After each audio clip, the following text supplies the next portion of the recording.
Hi everyone, તપોવન science એકેડમીની online lecture સિરીઝમાં બધાનું સ્વાગત છે. નમસ્કાર બધાને. લાસ્ટ લેક્ચર્સમાં આપણે બેટરીનું જે ટર્મિનલ વોલ્ટેજ છે એની ચર્ચા કરેલી અને તમને ખબર છે આપણે આ ચેપ્ટરનો એક ભાગ પૂરો કર્યો છે, બરાબર છે, જે તમને લાસ્ટ લેક્ચરમાં જણાવેલું. હવે આ લેક્ચર્સમાં આપણે સર્કિટ તરફ આગળ વધશું, પણ એ પહેલાં તમને ખબર છે કે જરૂરી જોડાણ શું છે, બરાબર છે, કયા કયા ટાઈપના કનેક્શન આવે છે અને તમારે નોર્મલી કયા ટાઈપના કનેક્શન સિલેબસમાં છે એ બહુ જરૂરી છે. કારણ કે આ ટોપિક એવું નથી કે અહીંયા પતી જાય છે. આ તમે જેટલું ભણો છો એટલું બધું આવી ગયું એવું નથી. આની આગળ ઘણું બધું આવે છે કે જે મેં તમને કાલે કીધું હતું કે જે લોકો ઇલેક્ટ્રિકલ એન્જિનિયર હશે, બનશે ભવિષ્યમાં, એ હજી વધારે ડિટેલમાં ભણશે બધી સર્કિટો. તમે જે સર્કિટ ભણશો બધી એ બધી મોસ્ટલી બેઝિક સર્કિટ હશે કે જે કિર્ચોફના બીજા નિયમથી સોલ્વ થતી હોય, બરાબર છે. કિર્ચોફનો જે બીજો નિયમ છે એનાથી જે આરામથી સોલ્વ થઈ શકતી હોય સમયગાળામાં, એ જરૂરી છે. પાછું તમને કોઈ પણ સર્કિટ હું આપી દઉં અને કહું ચલો ભાઈ સોલ્વ કરો તો સોલ્વ થઈ જાય, ઊંધી ન થાય, સોલ્વ થઈ જાય, પણ સમયગાળો જરૂરી છે. કેમ કે તમારે જે એક્ઝામ આપવાની છે એમાં આપણે સ્માર્ટ વર્ક કરવાનું છે, બરાબર. કે એવો કોઈ દાખલો છે, ચલો બહુ લેન્ધી દાખલો છે અને તમે તમારી એમાં અડધી કલાક બગાડી નાખી, તો આન્સર તો છેલ્લે આવે કે ન આવે કે શ્યોર નથી. પણ આ તમારું સ્માર્ટ વર્ક નથી, આ તમારું શું કહેવાય ખોટું પેલું કહેવાય કે અમારે દાખલો સોલ્વ કરવો છે. એક્ઝામની અંદરની વાત છે, જ્યારે તમે એક્ઝામ આપતા હોય ત્યારની વાત છે, બરાબર. નોર્મલી જીનો કોઈ દાખલો હોય તો વધુમાં વધુ 5 થી 10 મિનિટ, 10 મિનિટ તો બહુ વધી ગઈ, પણ વધુમાં વધુ 5 થી 7 મિનિટ કોઈક દાખલાનું. બાકી નોર્મલી દાખલા જે હશે એ 2, 2.5, 3, 4 મિનિટમાં સોલ્વ થઈ જતા હોય છે. પણ માનો કે એનાથી તમને વાંચીને જ ખબર પડી જશે કે દાખલો આપણે કેટલો વાર, એ તમારા પર ડિપેન્ડ કરે. પછી તમે જે મહેનત કરી છે, તમે જે પ્રેક્ટિસ કરો છો, તમે જે રિવિઝન કરો છો, બરાબર, એના પર ડિપેન્ડ કરે કે કેટલી તમારે વાર લાગશે. પણ નોર્મલી માનો કે કોઈ દાખલામાં 5 થી 7 મિનિટથી વધારે જાય એટલે દાખલો રહેવા દેવાનું. હું તો 5 મિનિટ બહુ કહું છું, બરાબર, 5 મિનિટ મેક્સિમમ.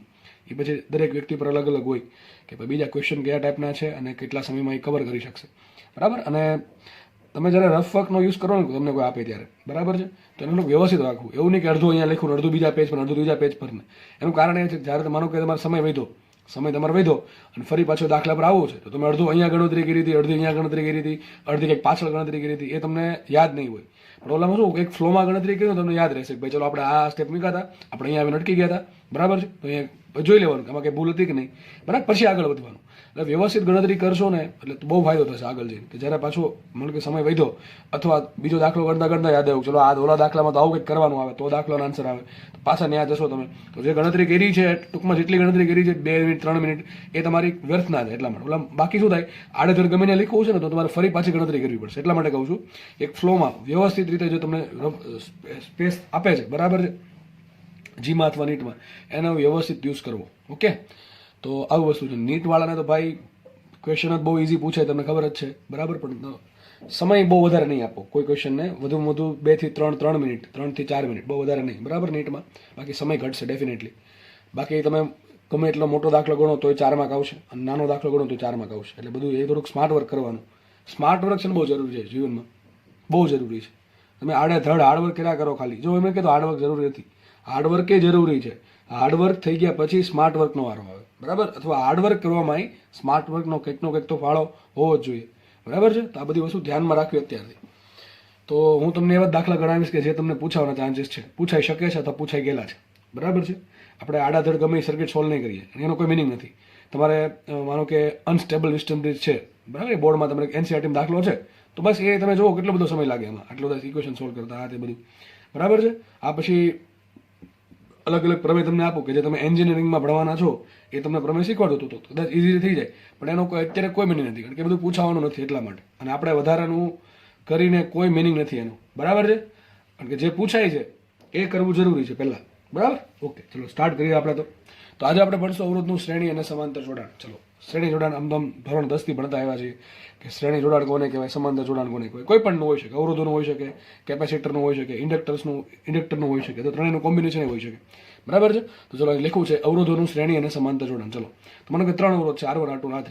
આ 3 આપણે એવું 3 જ લેવા, 2 લઈ શકો, 4 હોઈ શકે, 5 હોઈ શકે, અથવા n નંબર ઓફ રેઝિસ્ટન્સ, બરાબર, કોઈ પણ હોઈ શકે. તમને સમજવા માટે જસ્ટ 3 લીધા છે. આપણે એમાં સમજવાનું શું છે, કયા કયા ટાઈપના ક્વેશ્ચન પૂછાય છે એ આપણે ખાસ સમજવાનું છે, બરાબર છે. તો જુઓ 3 અવરોધ છે, R1, R2, શ્રેણી કોને કહેવાય, એક પછી એક જોડવું, શ્રેણી એટલે સિમ્પલ, એક પછી એકનો વારો આવતો હોય એને શ્રેણી કહેવાય. યાદ કરો, આવું ભણાવ્યું હતું ઉષ્મા પ્રસરણમાં, ઉષ્મા વાહકતાવાળા ચેપ્ટર યાદ કરો. K1 K2 K3 ત્રણ બ્લોક હોય, શ્રેણીમાં જોડા હોય, સમાંતરમાં જોડા હોય. એક ગરમ થાય પછી બીજો ગરમ થાય પછી ત્રીજો ગરમ થાય, કયું જોડાણ કહેવાય? શ્રેણી કહેવાય. પણ ત્રણેય એક હારે જ ગરમ થાય, બરાબર છે? માનો કે આ પ્રમાણે છે અને ત્રણે નીચેથી ગરમ કર્યું એક સાથે, તો આ ઉપર જશે હીટ, કેવું થશે? એ સમાંતર થાય. આપણે અહીંથી ગરમી આપો, અહીંથી, તો આ ગરમ થશે, પછી આ ગરમ થાય, પછી આ, આને કહેવાય શ્રેણી. તો સિમ્પલ, કોઈ પણ શ્રેણી જોડાણ એટલે શું થાય? એક પછી એક ને મળવું, બરાબર? અહીંયા કોની વાત આવશે? કરંટની વાત આવશે કે ભાઈ આ અવરોધને કરંટ મળે, પછી આને મળે, પછી આને મળે, બરાબર? ત્રણેયને એક સાથે કરંટ મળે તો એ સમાંતર જોડાણ થાય. એક પછી એક મળે તો શ્રેણી જોડાણ. તો સીધી વાત છે, આ ત્રણેય શ્રેણીમાં જોડેલા છે. માનો કે હવે અવરોધ કામ ક્યારે આવે? તમે કાલે કીધું હતું, અવરોધ નકામો ક્યારે હોય? જ્યારે, યાદ રાખજો, ચોપડા લખી નાખજો વ્યવસ્થિત જગ્યાએ, કે ભાઈ અવરોધમાંથી જો કરંટ પસાર નહીં થાય, અવરોધમાંથી પ્રવાહ પસાર નહીં થાય, તો અવરોધનું કોઈ કામ નથી.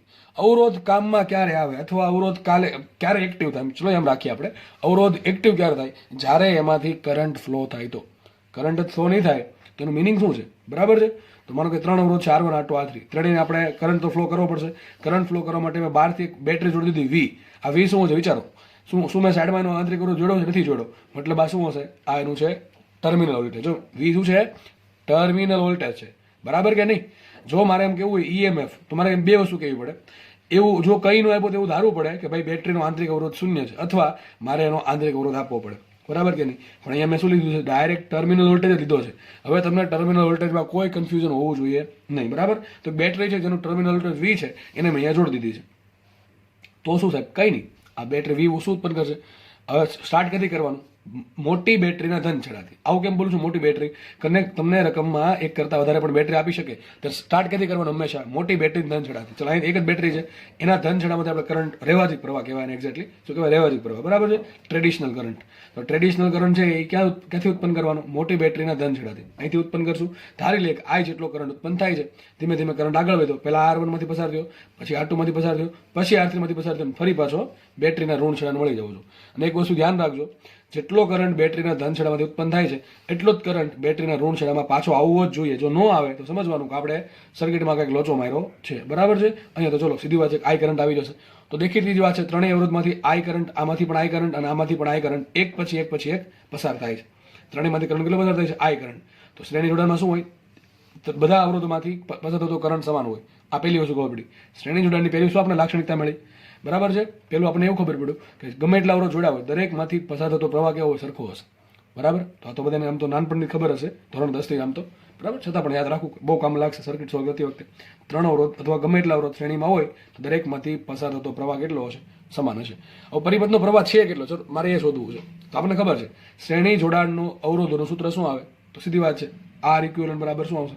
ઇક્વિવેલન્ટ કોને કહેવાય? હું લગભગ આમ તો ધોરણ 11 થી તમે કહેતો આવું છું, ઇક્વિવેલન્ટ સમતુલ્ય. સમતુલ્ય એટલે શું થાય કે આ ત્રણેય કાઢી નાખું, એની જગ્યાએ એકલો અવરોધ જોડી નાખું, R ઇક્વિવેલન્ટ. તો જે આ સર્કિટમાં કામ આપે છે, ત્રણેય અવરોધ ભેગા થઈને એકલું કામ આપવો છે, એને સમતુલ્ય કહેવાય. આ તમને યાદ હોય તો આપણે K ઇક્વિવેલન્ટ શોધતા, બરાબર છે? જે લોકો રિવિઝન કર્યું હશે એને યાદ હશે કે આપણે કઈ રીતે મેળવતા હતા, બરાબર છે?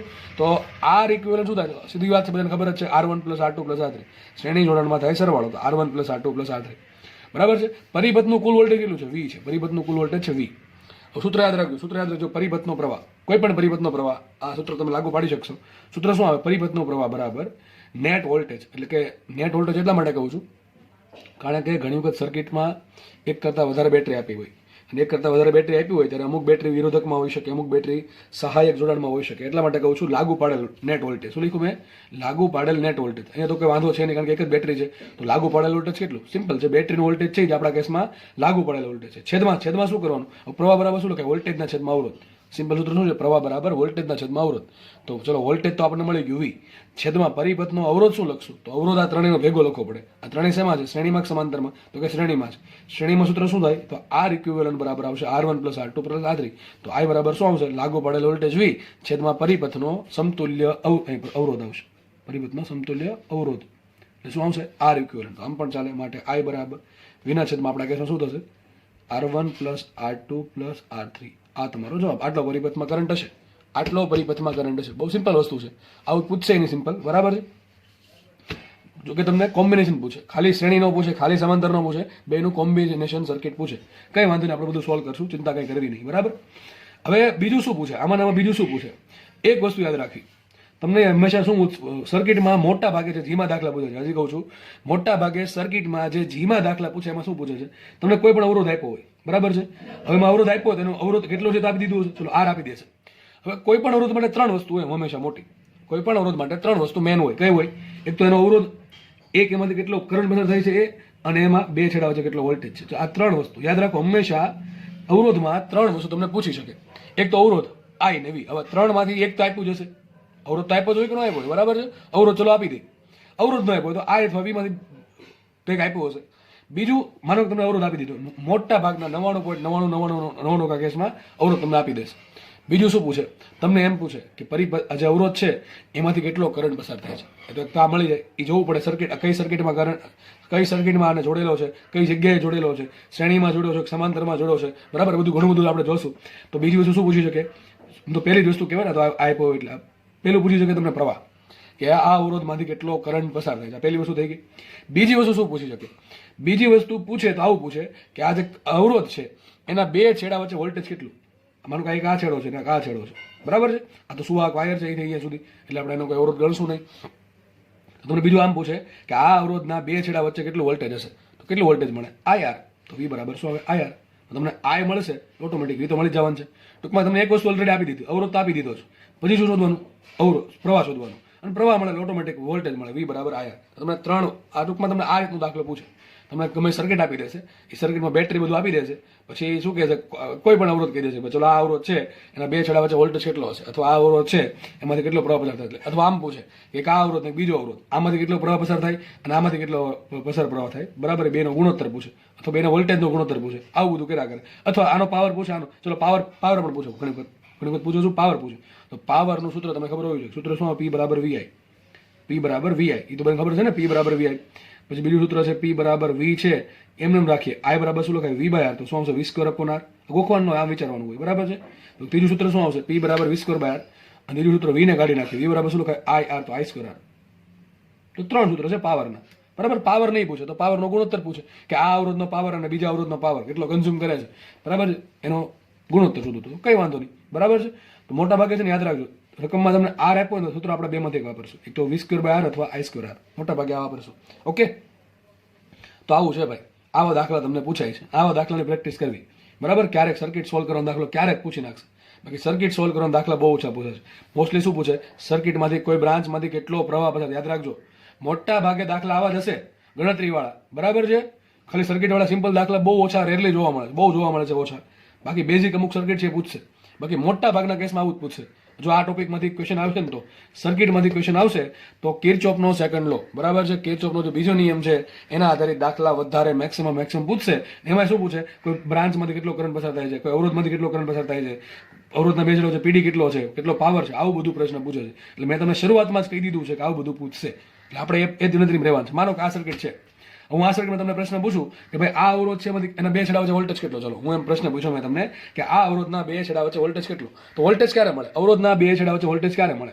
એક તો મને ખબર હોય તો કે વોલ્ટેજનું વહેંચણી કઈ રીતે છે, અથવા એમ ખબર પડે કે ભાઈ એ અવરોધ છે એનું વોલ્ટેજ શું હોય? V બરાબર IR. તો જો મને કરંટ મળી જાય તો મને વોલ્ટેજ મળી જાય, તો મને કરંટ તો મળી જ ગયો છે. ક્યાંથી મળશે સૂત્ર? I બરાબર V ના છે. તો R ઇક્વિવેલન્ટ. V તમને રકમમાં જેટલા 10 વોલ્ટ 15 વોલ્ટ આપ્યા છે મૂકી દો, અને R1 + R2 + R3 કિંમત આપી છે. અને અવરોધ ઋણ ન હોય, ધન જ હોય, બરાબર છે. કિંમત આપી હોય, કરો સરવાળો, પછી ભાગાકાર ગુણાકાર કરીને શું કરો? I તમને મળી જશે. અને એક વખત I મળી ગયો, સર્કિટનો મને કરંટ મળી ગયો, સર્કિટમાંથી કેટલો કરંટ પસાર થાય છે એ મળી ગયો. માનો કે આગળ પ્રશ્ન પૂછો મને, આવો માનો કે આવો જ પ્રશ્ન પૂછો તમને કે અવરોધ R1 છે એના બે છેડા વચ્ચે વોલ્ટેજ કેટલો છે, શું કરશો? V બરાબર IR. તો ચલો R1 માટે શું લખાય? V કરંટ કેટલો આવશે?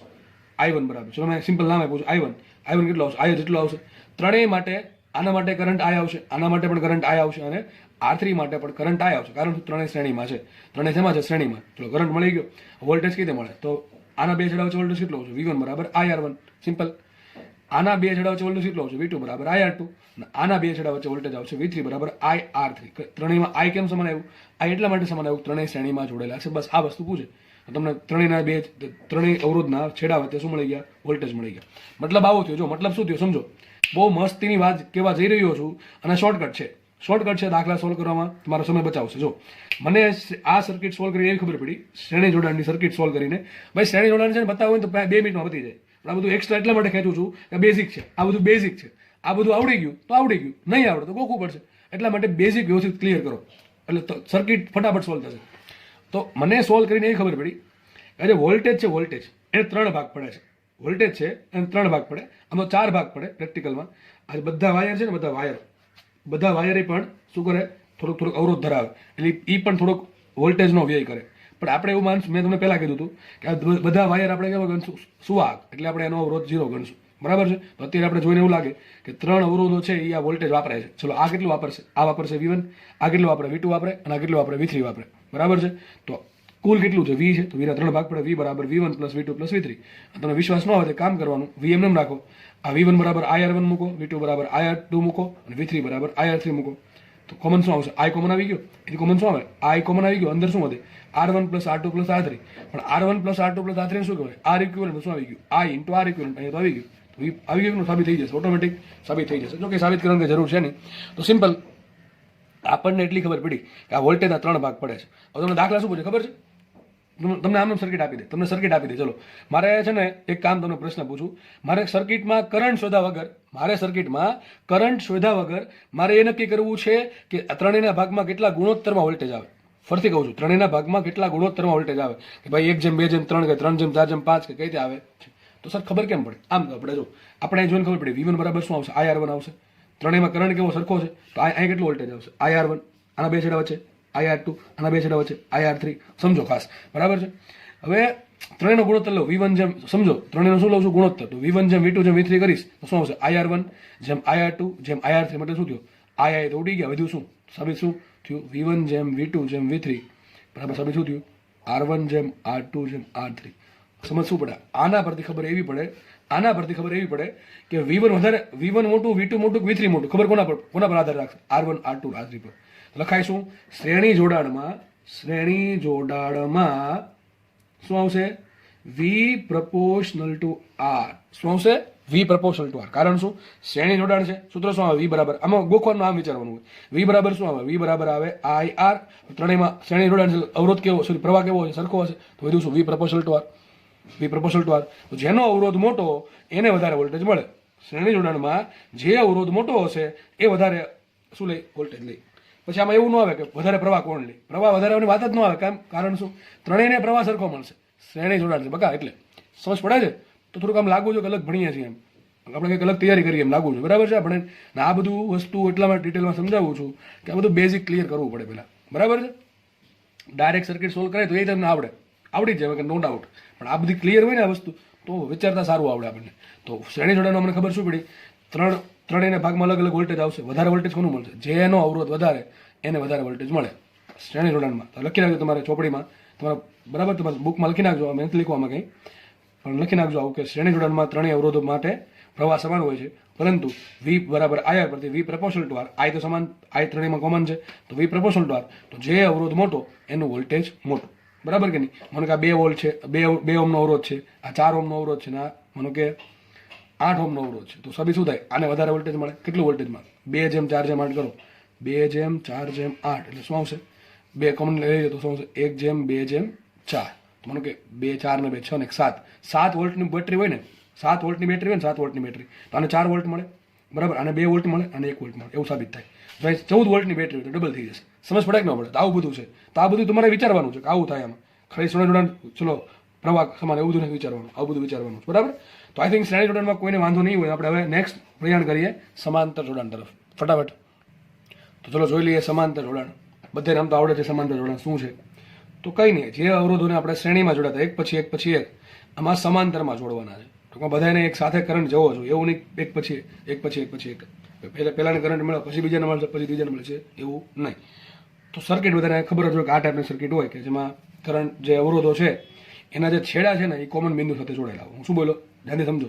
અવરોધો છે એના જે છેડા છે એ કોમન બિંદુ એટલે કે સામાન્ય બિંદુ સાથે જોડેલા હોય એવા જોડાણને સમાંતર જોડાણ કહેવાય. ખબર ન પડે કંઈ નહીં, એમને સમજ પડી જશે.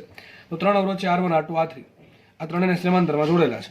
કઈ બેટરી સાથે, મેં હમણાં કીધું અવરોધને એક્ટિવ કરવો તો એને પ્રવાહ પસાર કરવો પડે, અને પ્રવાહ પસાર કરવા માટે આપણે એને બેટરી જોડવી પડશે. ધારો કે V ટર્મિનલ વોલ્ટેજ ધરાવતી આપણે બેટરી જોડી છે. હવે શું કરશું આપણે, હવે આપણે સર્કિટ બની ગઈ છે, તો સર્કિટ બન્યા પછી નેક્સ્ટ સ્ટેપ શું આવે કે ભાઈ પ્રવાહ આપો. તો પ્રવાહ ક્યાંથી સ્ટાર્ટ કરવાનો, બેટરીના ધન છેડાથી. તો બેટરીના ધન છેડાથી આપણે ધારો કે આઈ કરંટ જેટલો કરંટ કે શું કહેવાય અહીંથી પસાર થાય છે, નીકળે છે અહીંથી. તો આઈ કરંટ ચલો અહીંયા પહોંચ્યો. હવે જો એને ભાઈ 3 રસ્તા છે, 3 રસ્તા જો આમ તો અહીંયાથી 2 રસ્તા, એક તો આમ જશે, એક ઉપર જાય, પાછા 2 રસ્તા, એક આમ જાય, એક ઉપર જાય. મતલબ કે આમ ગણો થાય 3 રસ્તા છે, આમ જશે, આમ જશે અને આમ જશે. 3 રસ્તા છે, બરાબર છે. તો અહીંયા ધારો કે આઈ કુલ જેટલો કરંટ હતો, આઈ જેટલો કરંટ હતો, એમાંથી 3 ભાગ પડ્યા. ધારો કે આ બ્રાન્ચમાં કરંટ ગયો I1, બીજી બ્રાન્ચમાં કરંટ ગયો I2 અને ત્રીજી બ્રાન્ચમાં કરંટ ગયો I3. અહીંથી પાછો કયો આવશે? I3 આવશે. અહીંથી પાછો I2 આવશે. અહીંયા કયો આવશે? I2 plus I3. સમજ પડે કે ન પડે? અહીંથી અહીંયા I1 ગયો, I2 ગયો, I3 ગયો. I3 ઉપર જશે, અહીંયા આવશે, પછી પાછો નીચે આવશે, બરાબર છે. અહીંથી કરંટ I2 આવ્યો, I2 પ્લસ I3 એટલે કયો આવશે? I2 આવશે. I2 પ્લસ I3 આવશે, બેનો સરવાળો. અને અહીંથી કયો આવશે પાછો? અહીંથી પાછો આવશે I1. અહીંયા કયો આવી જશે? I1 plus I2 plus I3 એટલે શું આવી ગયું? I કરંટ આવી ગયો, ફરી પાછો I કરંટ મળી જશે. તો બસ આ વસ્તુ થવી જોઈએ, બરાબર છે. હવે સર આમાં સૂત્ર બધાને ખબર જ છે. સૂત્ર શું આવે? જો કે આપણો જે વોલ્ટેજ તમને ખબર છે, સમાંતર જોડાણમાં દરેક બિંદુ વચ્ચે વોલ્ટેજ કેવું હોય? સરખું હોય. દરેક અવરોધો છે એના 2 છેડા વચ્ચે વોલ્ટેજ કેવું સરખું? કારણ શું? ચલો કારણ સમજાવી દઉં. માનો એક નામ આપી દો, ચલો અહીંયા નામ આપી દઉં છું A, અહીંયા નામ આપી દઉં B. એક વખત સમજો ધ્યાનથી એટલે ખબર પડી જાય. આ પોઈન્ટને મેં નામ આપ્યું A, આ પોઈન્ટને નામ આપ્યું B. ચલો મને એમ કહો, આ પોઈન્ટ ને આ પોઈન્ટ, ચલો આ પોઈન્ટ અને આ પોઈન્ટ, એક આ પોઈન્ટ લઈ લઉં અને એક આ પોઈન્ટ, બધા દેખાતો હશે, બરાબર છે. આ પોઈન્ટની વાત કરું છું. આ 2 પોઈન્ટ કાંઈ છે? ઘણા કહેશે કે વાયર છે. વાયર કેવો છે? સુવાહક છે. એટલે વાયર આપણે ટૂંકમાં કાંઈ છે કહું ને ત્યારે તમારે સમજવાનું શું કે વચ્ચે શું કે અવરોધ છે કે વચ્ચે કે બેટરી છે, એવું જુઓ. 2 વસ્તુ જોવાનું. આ ચેપ્ટરમાં અવરોધ બેટરી છે કે નહીં? ચલો નથી. તો આ 2 પોઈન્ટ કેવા છે? સરખા છે. વચ્ચે હકીકત વાયર છે અને વાયરનો થોડોક તો અવરોધ હોય. પ્રેક્ટિકલમાં આ 2 પોઈન્ટ થોડોક અલગ હશે, પણ વાયર જે હશે એ કોપરનો હશે. કોપરની અવરોધકતા ઘણી ઓછી છે, એટલે બહુ એટલું તો ફરક નહીં પડે. પણ મેં તમને પહેલાં કીધું, આપણે બધા વાયર કેવા છે? આદર્શ છે, બરાબર. એટલે આપણે વાયર એમ માનશું વાયર છે તેમ સુવાહક છે એટલે એનો અવરોધ 0 હશે. તો આ 2 પોઈન્ટ કેવા સરખા થાય? તો આ પોઈન્ટ ચલો સરખું થયું. આ પોઈન્ટ પણ એ જ છે. આ પોઈન્ટ અને આ પોઈન્ટ જો કઈ છે? આ પોઈન્ટ ને નહીં, એમાં કંઈ છે નહીં. આ પણ એ જ છે. ઓકે, ચલો આ અને આ પોઈન્ટ કંઈ નથી, તો આ પણ એ જ છે. બધા પોઈન્ટ એ છે. જો બધા પોઈન્ટ એ છે. 4 1 2 3 4 4 સરખા પોઈન્ટ. ચલો આ પોઈન્ટ અને આ પોઈન્ટ જો કઈ છે? આ સર છે બેટરી છે, તો આ 2 પોઈન્ટ સરખા કહેવાય નહીં. નામ આપ્યું, ચલો અહીં જો બી નામ આપું. કેમ બી નામ આપ્યું? આ પોઈન્ટ આને મેં બી નામ આપી દીધું ઓલરેડી. આ અને આ 2 પોઈન્ટ કેવા થાય? સરખા, કારણ કે 2 વચ્ચે કાંઈ છે નહીં, વાયર સિવાય બીજું કાંઈ છે નહીં. એ જ રીતે આ પોઈન્ટ બધા પોઈન્ટ કેવા થશે? બી થશે. કારણ શું? 1 2 3 ને 4, ચારે વચ્ચે શું છે? ખાલી વાયર જ છે, બરાબર. ભલે આ બ્રાન્ચ ભલે નીકળી હતી, એ ચાલશે, પણ વચ્ચે આ 2 વચ્ચે કંઈ ન હોવું જોઈએ. આ પોઈન્ટ અને આ પોઈન્ટ વચ્ચે કંઈ નથી, વાયર સિવાય બીજું કંઈ હોવું જોઈએ નહીં. તો બધા પોઈન્ટ કેવા થાય? સરખા પોઈન્ટ થાય. તો આ સર્કિટ નામે દોરે કે ન દોરે? જો સમજો. આ એક કામ કરો, વિચારો, તમે આવું વિચારો, 1 2 3 ને 4, આ 4 પોઈન્ટ સરખા છે ને? એ 4 ભેગા કરી દઉં છું. હું શું કરું છું? 4 પોઈન્ટ એક જ પોઈન્ટ છે કે અલગ અલગ પોઈન્ટ છે? એક જ પોઈન્ટ છે. એ તમે થોડુંક બુદ્ધિ વાપરો, થોડુંક આમ ઇમેજિનેશન, કલ્પના શક્તિ તમને વધારો થોડીક, કે 4 પોઈન્ટને ભેગા કરું. ભેગા કરવા માટે તમને ખબર ન પડે એક કામ કરું, આને ખેંચું, આને ખેંચું, આને ખેંચું, આને ખેંચું, આમ ખેંચું એટલે બધા ભેગા થઈ જશે. તો મને એક કોમન પોઈન્ટ થઈ ગયો. આ થઈ ગયો પોઈન્ટ એ. એમાંથી કેટલી વસ્તુ નીકળે? જો 1 2 3 ને 4, તો કઈ નહીં, આપણે આવી દે એમાંથી વસ્તુ.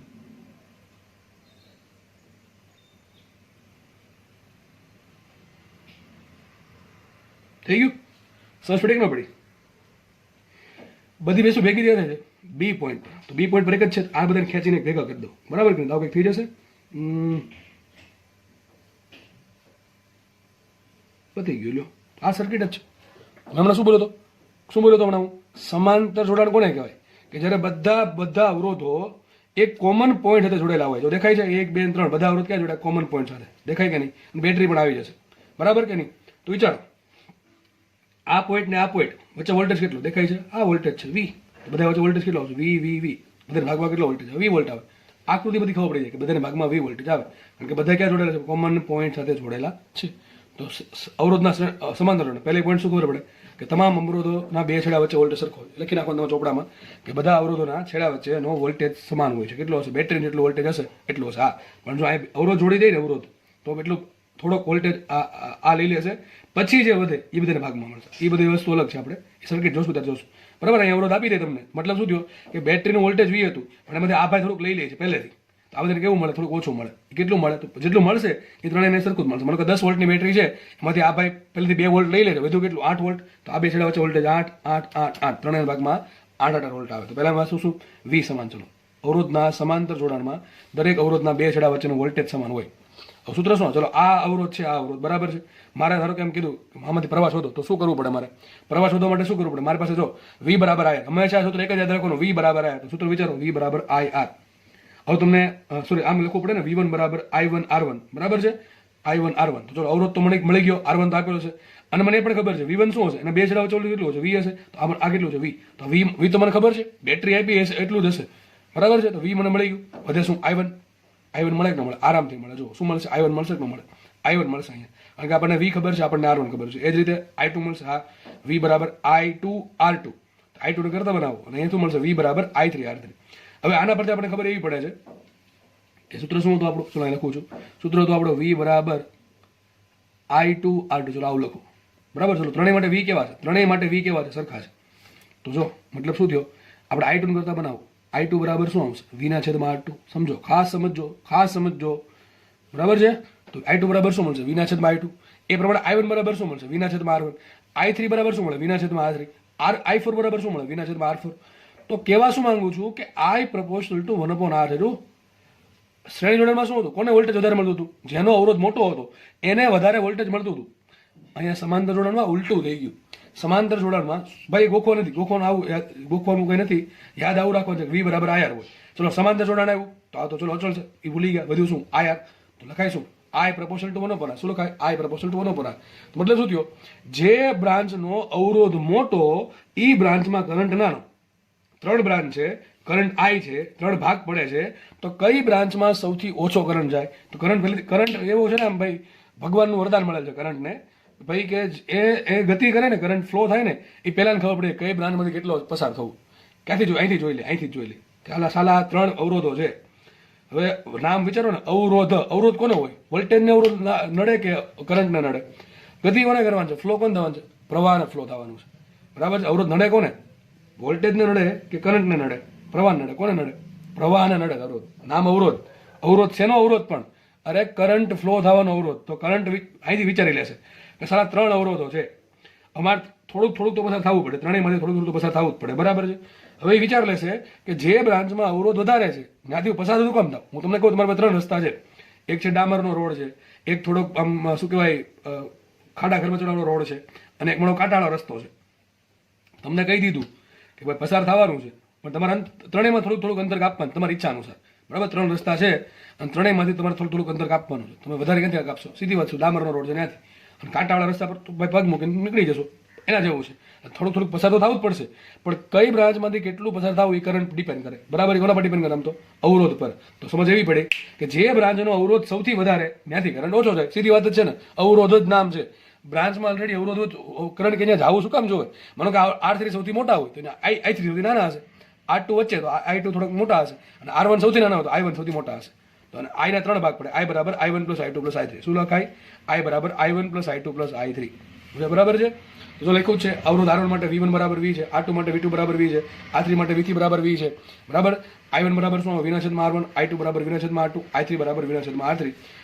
આમે લખી શકો વી બરાબર આઈ આર પરથી વી બરાબર આઈ વન આર વન, વી બરાબર આઈ ટુ આર ટુ, અને વી બરાબર આઈ થ્રી આર થ્રી. તો ખાસ સમજાવવાનું તમને મારે આ હતું, આઈ પ્રપોર્શનલ ટુ 1/r. અને બીજી બધી તમને ખબર જ છે. સર્કિટનો કરંટ શું આવે? સર્કિટનો પરિબળનો કરંટ શું આવે? તો લાગુ પાડેલ વોલ્ટેજ કેટલો? વી છેદમાં આવશે આર ઇક્વિવેલન્ટ.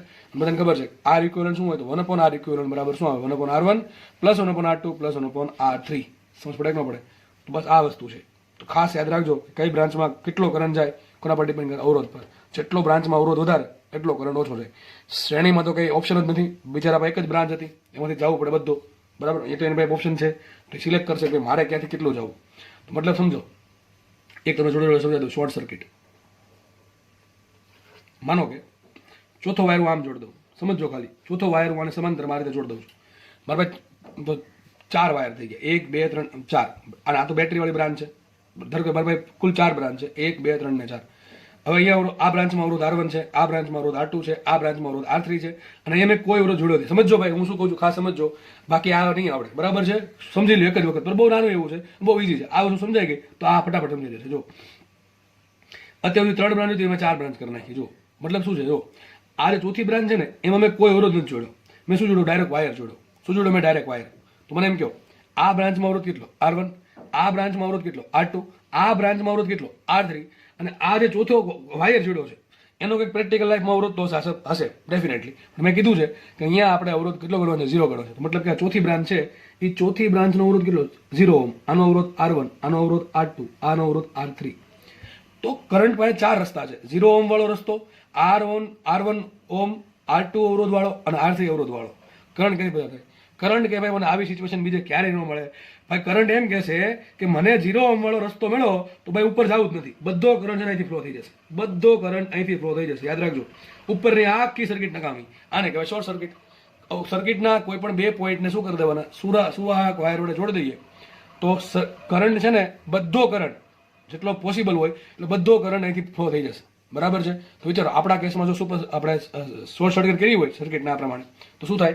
તો એવું થાય કે કરંટ છે એ બધો અહીંથી ફ્લો થાય તો ઉપરની સર્કિટ આખી નકામી થઈ જાય. પ્રેક્ટિકલ લાઈફમાં થોડોક અવરોધ મળે, કારણ કે આ બ્રાન્ચને થોડોક તો અવરોધ હશે જ તે. પણ જ્યારે આપણે દાખલા ગણતા હશું ત્યારે યાદ રાખજો, આપણે શું ગણશું? હંમેશા આદર્શ પરિસ્થિતિ વાયર માટે. બરાબર? અને વાયર કેવું ગણશું? અત્યંત સુવાહક. એટલે આપણે માનશું અવરોધ કેટલો છે? 0 છે. તો બધો કરંટ છે એ આ બ્રાન્ચમાંથી ફ્લો થઈ જશે. બરાબર? આ પ્રમાણે આ શું કર્યું ભાઈ? બેટરીના 2 છેડે તમે ભેગા કરી દીધા. તમે આવું બેટરી લેવા 2 છેડાને જોડી દો. કાલે ભણાવું હતું કે નહીં? આ વસ્તુ એ જ વસ્તુ છે અહીંયા. બરાબર? બેટરી શોર્ટ સર્કિટ કરી દીધી છે. બરાબર કે નહીં? તો આ વસ્તુ પણ મગજમાં રાખજો. ઓપન સર્કિટમાં શું થાય? આ માનો કે આ બ્રાન્ચ છે. બરાબર? ઓપન સર્કિટ એટલે શું થાય? આ અવરોધ કાઢી નાખે, એની જગ્યાએ આપણે ખુલ્લું કરી દઈએ. મતલબ બે વચ્ચે કઈ છે નહીં. બે વચ્ચે કઈ ના હોય. કેટલો અવરોધ હોય? ઇન્ફિનિટી અવરોધ. યાદ રાખજો. વચ્ચે શું હશે? હવાનું માધ્યમ હશે. અને હવાનું શું કરવું પડે? આયનીકરણ કરવું પડે. આયનીકરણ થાય તો સ્પાર્કિંગ થાય. સ્પાર્કિંગ થાય તો કરંટ ફ્લો થાય. પણ એના માટે સ્પાર્ક ગેપ જે બહુ નાની હોવી જોઈએ. એટલી મોટી દૂર વાયર હોય તો એને સ્પાર્કિંગ ન થાય. બે હાઈ વોલ્ટેજ વાળા વાયર હોય ને એ નજીક લાવો તો તીખારા થાય. તીખારો લઈને ઇંગ્લિશમાં કહે સ્પાર્કિંગ. બરાબર છે? તો સ્પાર્કિંગ થયું ક્યાંથી? હવા આજુબાજુ શું છે? બે વચ્ચે જગ્યા છે. જગ્યામાં કાંઈ શૂન્યાવકાશ નથી. શૂન્યાવકાશની જગ્યાએ શું છે? ને હવા છે. મારા 2 આંગળી સામું જુઓ ને શું છે? હવા છે. તો બે હવા છે એ હવા પણ સુવાહક. અત્યારે કેવું છે? અવાહક માધ્યમ છે. આજુબાજુની હવા છે કેવી છે? અવાહક માધ્યમ છે. પણ હવા છે એ સુવાહક માધ્યમ બની શકે. કારણ શું? હવામાં શું છે? વાયુઓ છે. વાયુમાં શું હોય? ધન આયન હોય, ઋણ આયન હોય. હવે ધન આયન અને ઋણ આયન છૂટા પડી જાય તો શું થાય? એ કરંટને ફ્લો થવા મદદ કરે. આ ધન આયન ને ઋણ આયન છૂટા પાડવા એટલે મતલબ એમ થયો કે હવાના આજુબાજુના વાયુઓનું આયનીકરણ કરવું. આયનો છૂટા પાડવા, આયોનાઇઝેશન. તો શું થશે? આયનો બહુ હાઈ વોલ્ટેજના કારણે શું થાય? આજુબાજુની જે હવા છે એનું શું થાય? આયનીકરણ થઈ જાય. એની કંઈક ડાયઇલેક્ટ્રિક સ્ટ્રેન્થ છે એ બદલી જશે. બરાબર છે? આપણે ડાયઇલેક્ટ્રિક સ્ટ્રેન્થથી વધારે એને સ્ટ્રેન્થ આપીએ છીએ હવાને. એટલે શું થશે? હવા છે એ સુવાહક થઈ જશે. અને હવા સુવાહક થઈ ગઈ મતલબ કે અહીંથી અહીંયા કરંટ ફ્લો થશે. પણ એ ગેપ બહુ મોટી હોય ને તો બહુ અઘરું છે. હા, તમે જોયું જ્યારે આમ 2 વાયર નજીક લાવો ને ત્યારે તીખારા થાય. અર્થિંગ, સ્પાર્કિંગ. શું કહેવાય ઇંગ્લિશમાં? સ્પાર્કિંગ. તો સ્પાર્કિંગ ગેપ નાની હોય ને તો બહુ મોટી ગેપમાં સ્પાર્કિંગ થાય નહીં, કારણ કે આટલી મોટી હવાનું આયનીકરણ કરવું બહુ અઘરું છે. બરાબર છે? તો ઓપન સર્કિટમાં આપણે માનીએ છીએ કે ભાઈ 2 વચ્ચે હવા છે અને હવાનું આયનીકરણ થતું નથી. મતલબ શું થાય? કે કરંટ અહીંથી ફ્લો થઈ નહીં શકે. મતલબ શું છે? ઇન્ફિનિટી અવરોધ.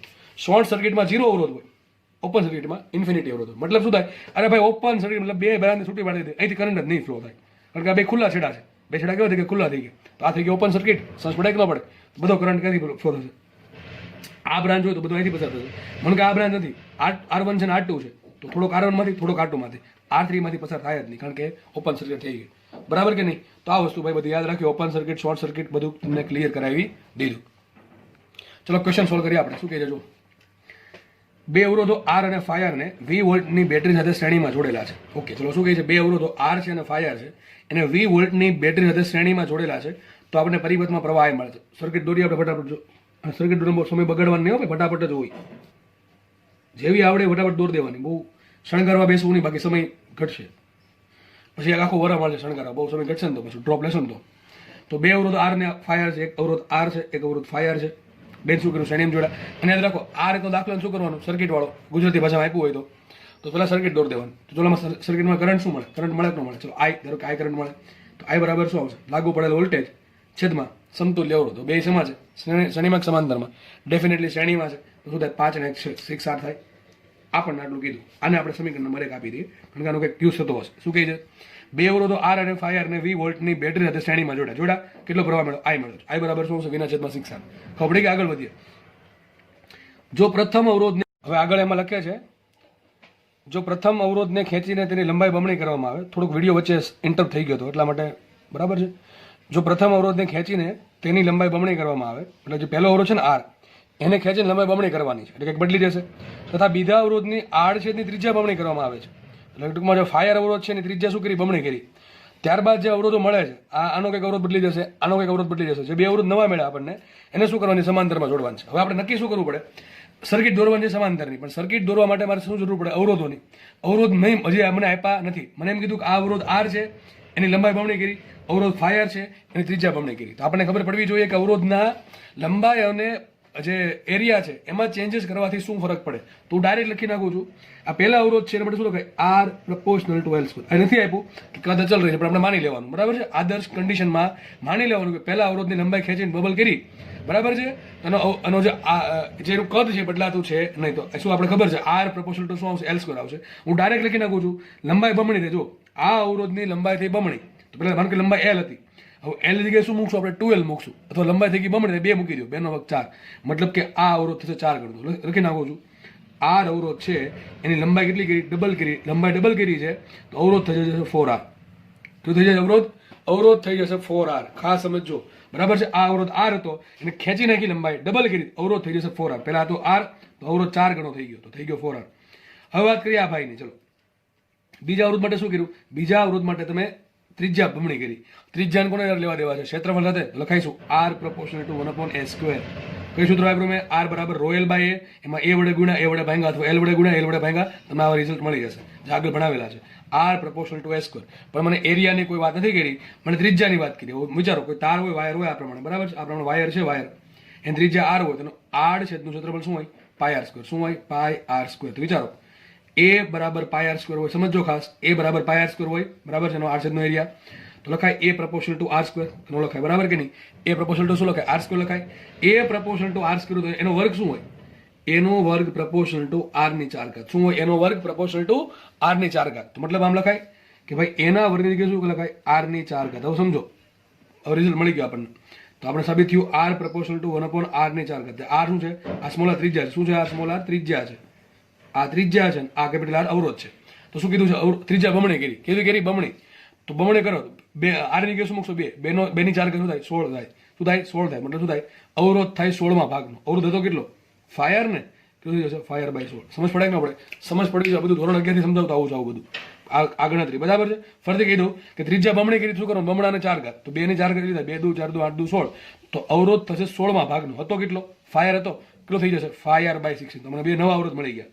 એક અવરોધ મળ્યો ફાયર બાય 16 અને એક અવરોધ મળ્યો 4R. આ બેન શેમાં જોડવાનું, જો લખ્યું છે જે નવા અવરોધો મળે એને 20 વોલ્ટ બેટરીને જ રાખવાનું છે, 20 વોલ્ટની બેટરી સાથે સમાંતરમાં જોડવાનું છે. તો કઈ નહીં, સમાંતરમાં જોડી દઈએ. તો જો ભાઈ આવા દાખલા પૂછશે, દાખલા આવા પૂછશે બધા, બરાબર, કે જેમાં એક કરતા વધારે કોન્સેપ્ટ ભેગા થાય. બધું આવી ગયું, લંબાઈનો ચેન્જ આવી ગયા, ત્રિજ્યાનો ચેન્જ આવી ગયો, સમાંતર જોડાણ આવી ગયું, શ્રેણી જોડાણ આવી ગયું, એક દાખલા બધું આવી ગયું. આવું વસ્તુ પૂછે, આવી વસ્તુ પૂછશે. સર્કિટો કરતા પણ આવી વસ્તુ વધારે પૂછે. બેન સમાંતરમાં જોડા 20 વોલ્ટની બેટરી સાથે જોડી દઈએ આ પ્રમાણે. મને કહે 20 વોલ્ટની બેટરી છે, આ અવરોધ કયો, ધારો કે 4R છે, અને આ અવરોધ છે 5R બાય 16. ક્વેશ્ચન શું છે, પરિપથનો પ્રવાહ. તો પરિપથનો પ્રવાહ શું મળે, હમણાં કીધું હતું, પરિપથનો પ્રવાહ બરાબર લાગુ પડેલ વોલ્ટેજ છેદમાં સમતુલ્ય અવરોધ. તો છેદમાં આર ઇક્વિવેલન્ટ આવશે. એના માટે મારે શોધવું શું પડે, એના માટે શોધવું પડે મારે આર ઇક્વિવેલન્ટ. મૂકીએ કિંમત. સમાંતર જોડાણમાં સૂત્ર શું આવે, 1/r equivalent is equal to 1/r1 plus 1/r2. ચલો 1/r1, r1 મૂકી દઈએ આપણે 1/4r, આ મૂકી દે 1/4r પ્લસ આ મૂકી શું દઈએ 5R બાય 16 નું ઊંધું, એટલે શું આવશે 16 બાય 5R. સિમ્પલ લસા લેવો પડે. તો અહીંયા એક કામ કરો, અહીંયા આપણે આને 5 વડે ગુણીએ, 5 વડે ભાંગીએ, આને 4 વડે ગુણીએ, 4 વડે ભાંગીએ, તો 5 ચોક 20 થઈ જાય કે ન થઈ જાય. તો ડાયરેક્ટ લખવું શું લખાય, 1/r equivalent is equal to શું આવશે 1/r. અહીંયા આઈ ડેશ આવશે, આઈ ડેશ નામ આવશે, કારણ કે આઈ તો આપણે અહીંયા આપેલું છે એટલા માટે. તો ધારો કે કરંટ આવે છે આઈ ડેશ, તો આઈ ડેશ બરાબર શું આવશે શોધવાનું છે. તો 1/r ઇક્વિવેલન્ટ બરાબર શું આવશે, અહીંયા 5, એટલે 5 ઉપર 5 આવશે, અહીંયા શું આવશે 4 વડે ગુણશું ને 16 ચોક 64, 64 ને 5, 64 ને 69 થશે કે નહીં. ફરીથી કહી દઉં, અહીંયા 5 વડે ગુણો, 5 વડે ભાંગો, તો ઉપર શું છે 5 ના છેદમાં 20R. અહીંયા 4 વડે ગુણો, 4 વડે ભાંગો, તો શું થાય 16 ચોક 64, 64 ના છેદમાં 20R. તો ઉપર 64 પ્લસ 5 69, 69 બાય 20R. શું છે 69 બાય 20R. અને આ કિંમત ક્યાં મૂકી દઉં, અહીંયા મૂકી દઉં કે ન મૂકી દઉં, બેઠી કિંમત મૂકી દઉં, બરાબર છે. 1/r ની જગ્યાએ આ VM ને રાખીએ, અને 1/r ઇક્વિવેલન્ટ બરાબર શું લખાય 69 ના છેદમાં 20R. આ તમને મળ્યો આઈ ડેશ. આઈ ડેશ કેટલો મળ્યો 69V બાય 20R. શું મળ્યું 69V બાય 20R. પણ તમારો જે જવાબ છે ને તમારે આઈ સ્વરૂપે લાવવાનો છે. કામ કરીએ, આઈ ડેશ લખી નાખું છું. આઈ ડેશ શું મળ્યું આપણને, આઈ ડેશ બરાબર મળ્યા 69V બાય 20R, બરાબર છે. શું મળ્યું છે 69V બાય 20R. હવે કઈ ખબર ન પડે, 1 ભાગ્યા 2 કરી દેવાનું. તો આઈ ડેશ ભાગ્યા આઈ કરું, શું કરું, આપણને બીજો પ્રવાહ મળ્યો, 1 ભાગ્યા 2 કરું તો I ડેશ ભાગ્યા I કરું. શું કરું છું? I ડેશ ભાગ્યા I. જુઓ 2 માંથી v/r ઉડી ગયા. શું થશે? 69/20. અહીંયા આવશે 69/20. છેદમાં શું આવશે? 1/6. બરોબર કે ના આવે કે ન આવે? ફરીથી કહી દઉં છું, v/r 2 માંથી કેન્સલ. અહીંયા શું વધે? 69/20. અહીંયા બધા 1/6. 6 ક્યાં જાય ઉપર? તો શું આવશે? I ડેશ બરાબર, બાકી તમે જાતે કરી નાખજો. હવે શું આવશે?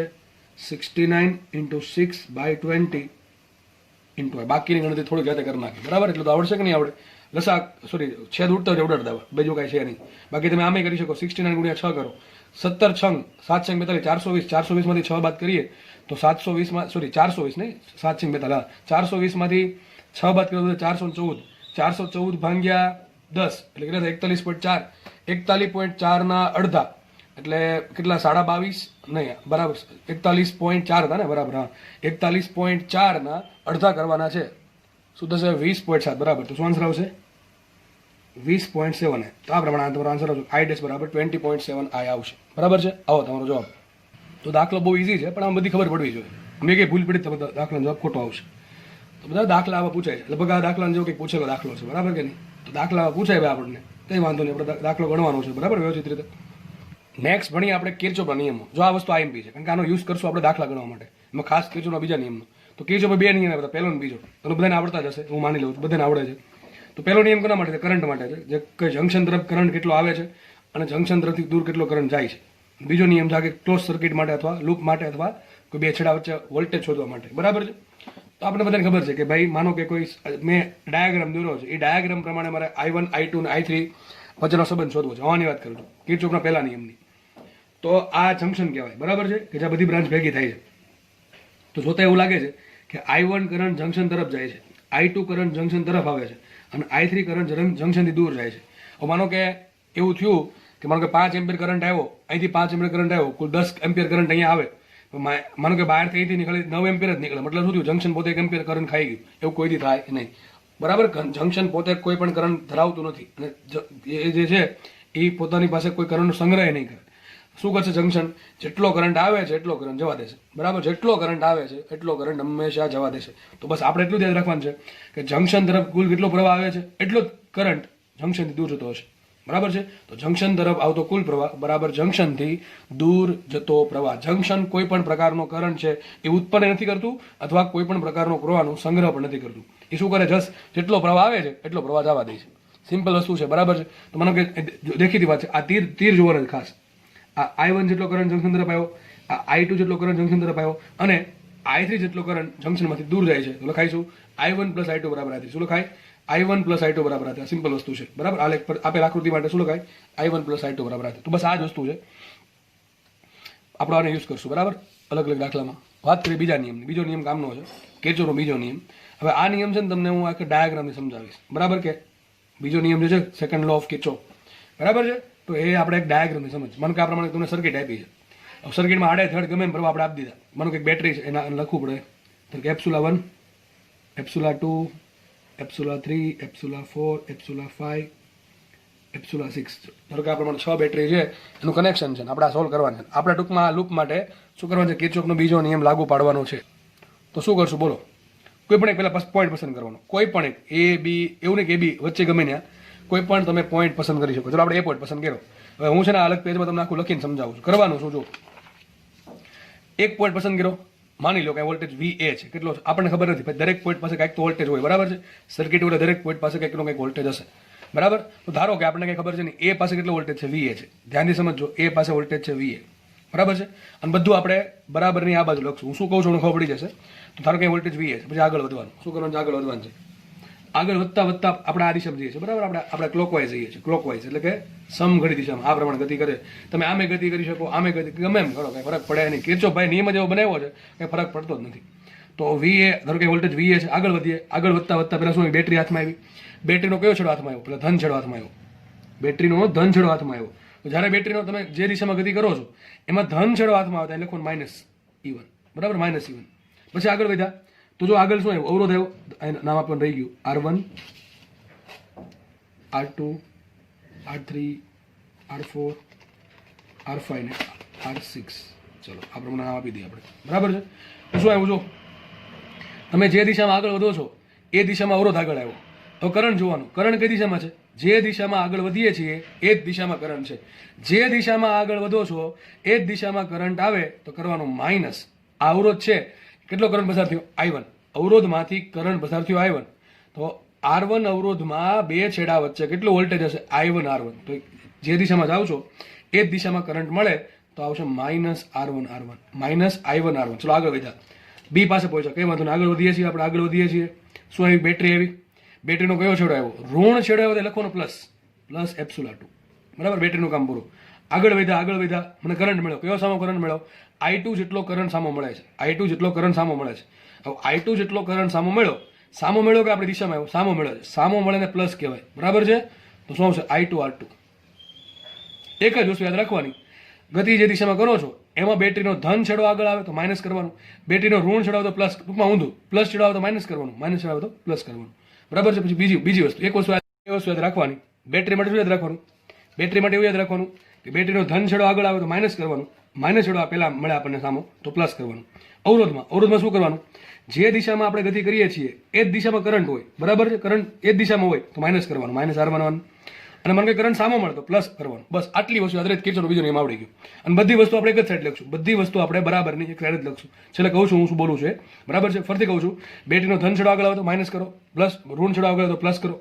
જે દિશામાં જાવ છો એ દિશામાં કરંટ ફ્લો થાય તો માઇનસ આવશે, કરંટ સામો મળે તો પ્લસ આવશે. બરાબર છે. આગળ વધીએ, આપણે અહીંયા હતા, સી પોઈન્ટ પર આવે. ચલો આગળ વધીએ. હવે આગળ વધતા શું મળે છે? I3 R3. જે દિશામાં જઈએ છીએ એ દિશામાં આવે તો શું આવશે? Minus I3 R3. આગળ વધીએ આપણે ડી પોઈન્ટ પાસે, હજી આગળ વધીએ તો શું આવશે? બેટરીનો ધન છેડો આગળ આવ્યો, બેટરીનો ધન છેડો શું છે? Minus epsilon 3. એનું કામ પૂરું. આગળ વધો, R4 જેટલો અવરોધ આવ્યો, ધારો કે એમાંથી કરંટ પસાર થયો I4, તો એ દિશામાં જ છે એટલે શું આવશે? Minus I4 R4. શું આવશે? Minus I4 R4. આગળ વધ્યા, બેટરી મળી સામે, બેટરીનો ઋણ છેડો આગળ છે તો પહેલા મળે છે આપણે તો પ્લસ લખશું, આપણે પ્લસ એપ્સિલોન 4 લખશું. આગળ વધ્યા, F બિંદુ ઉપર જઈએ, એક કામ ઊંધું કરી નાખું, આમ કરી નાખું છું. બરાબર છે. તો જો કરંટ સામો આવે છે, I5 જેટલો કરંટ સામો આવે છે, સામો આવે એટલે પ્લસ કરશું આપણે એને, I5 R5. સામો આવે ને સલામી કરવાની, બરાબર, એટલે પ્લસ આપવાનું, I5 R5. આગળ વધ્યા, બેટરીનો ઋણ છેડો તો પ્લસ કરશું આપણે, પ્લસ એપ્સિલોન 5. આગળ વધીએ, બીજી બેટરી મળી એપ્સિલોન 6, એનો ઋણ છેડો તો એને પણ પ્લસ કરશું, એપ્સિલોન 6 સોરી. પછી આગળ વધીએ, કરંટ સામો મળ્યો, I6 જેટલો કરંટ સામો મળે છે તો શું આવશે? I6 R6. પ્લસ કરશું I6 R6. ક્યાં પહોંચી ગયા? એ પોઈન્ટ પર પછી પહોંચી ગયા.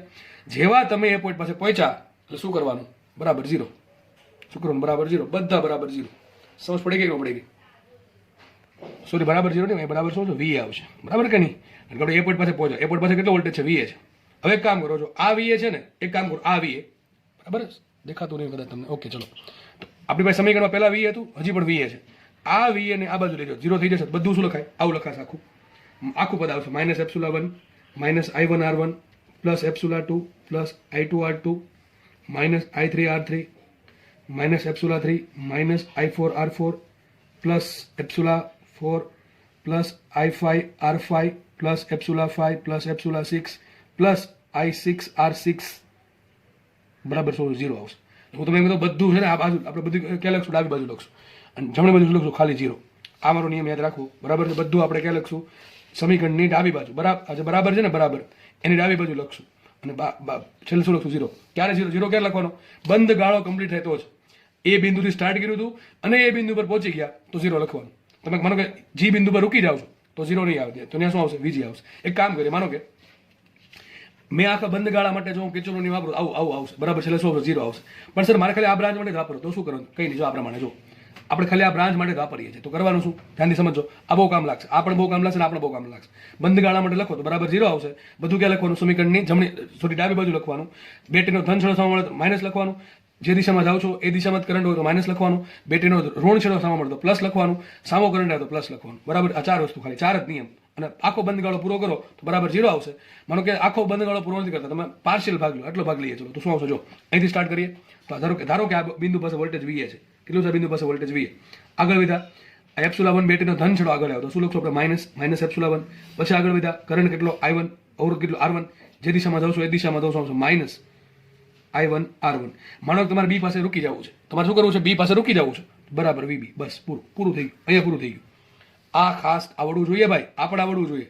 બરાબર. જે બિંદુ પાસે રૂકો એ બિંદુનો વોલ્ટેજ લખી નાખવાનું. આપણે અહીંયા એ બિંદુ પાસે રૂકો, આખો બંધ ગાળો પૂરો કરશો તો એ બિંદુથી સ્ટાર્ટ કર્યું હતું, બંધ ગાળો પૂરો કરવો એટલે એ પાસે રોકવું, જે બિંદુ પાસે રોકો એનું વોલ્ટેજ લખવું પડે. પણ આપણે શરૂઆતમાં એ વી હતું, અંતમાં વી એટલે બાદ બાકી શું થઈ ગયું છે, એટલે 0 થઈ ગયું. એટલે આખો બંધ ગાળો લખો તો પછી આ લખવાની જરૂર નથી. સમજો, જે આખો બંધ ગાળો પૂરો કરતા હો તમે આખો બંધ ગાળો પૂરો કરો છો તો આ બિંદુનું વોલ્ટેજ લખવાની જરૂર છે નહીં, કારણ કે બિંદુનું વોલ્ટેજ ઉડી જશે. અને માનો કે તમારે આખો બંધ ગાળો નહીં પણ કોઈ બ્રાન્ચ પૂરી કરવી છે તો 1 થી 2 મને તમે અહીં સુધી લખો ને તો શું લખવું પડે, વીએ, પછી આખું પદ, તો પછી બી નહીં આવે, પછી આ આખું પદ સી નહીં આવે, છેલ્લા આટલું લખીને બરાબર વીડી, બરાબર શું છેલ્લે લખવું પડે, વીડી લખવું પડે. બરાબર છે. તો ખાસ નિયમ યાદ રાખજો, આખો બંધ ગાળો લખો છો ત્યારે એ સ્ટાર્ટિંગ પોઈન્ટ અને એન્ડ પોઈન્ટનો વોલ્ટેજ લખવાની જરૂર છે નહીં, કારણ કે ઉડી જ જશે. બરાબર છે. ઘણા પછી ભૂલ શું ખબર છે, અહીંયા વીએ લખે અને મેં લખ્યું હતું ફટાફટ એમાં M0 લખી નાખે તો ખોટું પડશે. બરાબર. તમે આખો બંધ ગાળો લ્યો છો ત્યારે કોઈ પણ પોઈન્ટનો વોલ્ટેજ નહીં આવે. રસ્તામાં બેટરી ને ઓલો જેટલા બી આવે છે બધાનો વોલ્ટેજ લખતો જવાનો, પ્લસ માઇનસ જે આવતો હોય એ. બરાબર. અને ખાલી કોઈ બ્રાન્ચ માટે લખો ત્યારે આ પ્રમાણે થશે. હવે આજે આપણે લેક્ચર અહીંયા રાખીએ છીએ. નેક્સ્ટ લેક્ચરમાં આપણે અહીંથી દાખલાની શરૂઆત કરશું. આને આપણે સર્કિટ ટૂંકમાં સોલ્વ કરશું. બરાબર, અલગ. ઓકે, ચલો રાખીએ અહીંયા.